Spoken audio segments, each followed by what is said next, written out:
this wonderful April 4th. A lot has happened again. I'll just try to go through these points very quickly so we don't have a very long video. Number one thing I want to point is CCP came out with an update about a few weeks ago. People are still not happy, but that's people. Second thing is, looks like EVE Online is still charging expensive cosmetics, which isn't a problem, but people complaining about it is. And then the last one, which is the biggest thing, which is the faceless squad. The faceless squad, to no one's surprise, it just, I guess, came out of nowhere and I guess surprised Pandemic by putting a Keepstar in their area, and apparently everyone's talking about this Keepstar bash happening actually tomorrow, Saturday.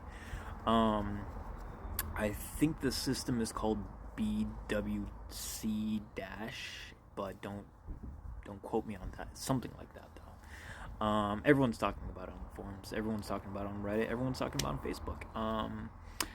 And everyone's like, "Are you gonna be there? Who are you gonna be betting on? Pandemic or Faceless?" And people are like, "Well, Pandemic's obviously gonna win unless they royally mess it up, and then somehow the Faceless are gonna win." But the thing is, I gotta ask, where are all the independent states? Like, I understand everyone has their treaties and everyone has their like contracts with their sky marshals, but the thing is, in their regions. But the thing is, why doesn't any of the independent states like move over towards the Faceless? Like, honestly, it looks like the Faceless, I mean, they know exactly what they're doing. They're literally attacking the tiger in its den, and it's quite interesting because if you look at the Pandemic side, I mean, they only have like a handful of really good FCs. Like, all the FCs have either retired, quit the game, don't play the game anymore. I think they like a few of them are like Riot Rick and a few others, whatever. But the thing is, like, they don't have that many. Like, if anyone is in actual Pandemic space, like, they'll know that they're plagued by people who are passerbys, people who are using filaments, people who are just wormholing and just roaming and looking for PvP. And then you ask yourself, well, where are the call to armed fleets? Well, they're not really that prevalent, you know? It's like, yeah, sure, there's a fleet, but the fleet doesn't exterminate all the threats, as weird as that sounds. But that's one of the pitfalls of the groups like Pandemic and Commonwealth and Solaris and all those groups that are loosely tied together, but they're not together, but they all talk in the same dinner table.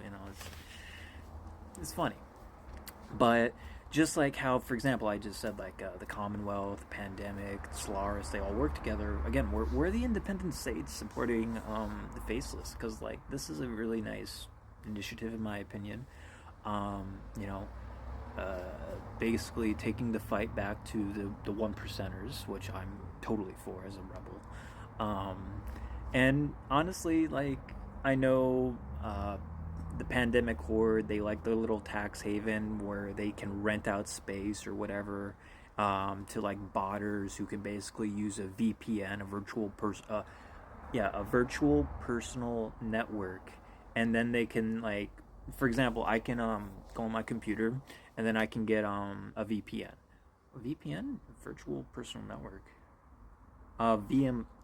No, it's not a network. It's a machine, a virtual machine. So you can get a virtual machine, like, I think there's emulators for Mac and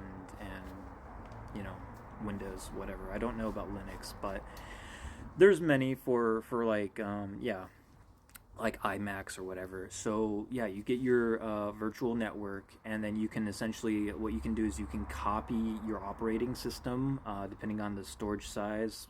Obviously, if you don't have a big storage, you can't really do this, but like if you have a spare like 2 terabyte hard drive or something, you can partition like 6 or 7 additional like Windows 8 or whatever. So then you can just launch that in virtual space with your RAM, and you can just run 6 instances of EVE Online, and this has been allowed for the longest time. That's all the news I got. For the Genesis region, not much is happening. We're just mining, doing industrial things, mostly moon mining and wormhole mining. But other than that, it's been quiet. We do know Goon Swarm and Safety is gonna swing by our ice belts in like a week or two, so I guess that's gonna be fun. But we'll see what happens. But anyways, that's all I got for today.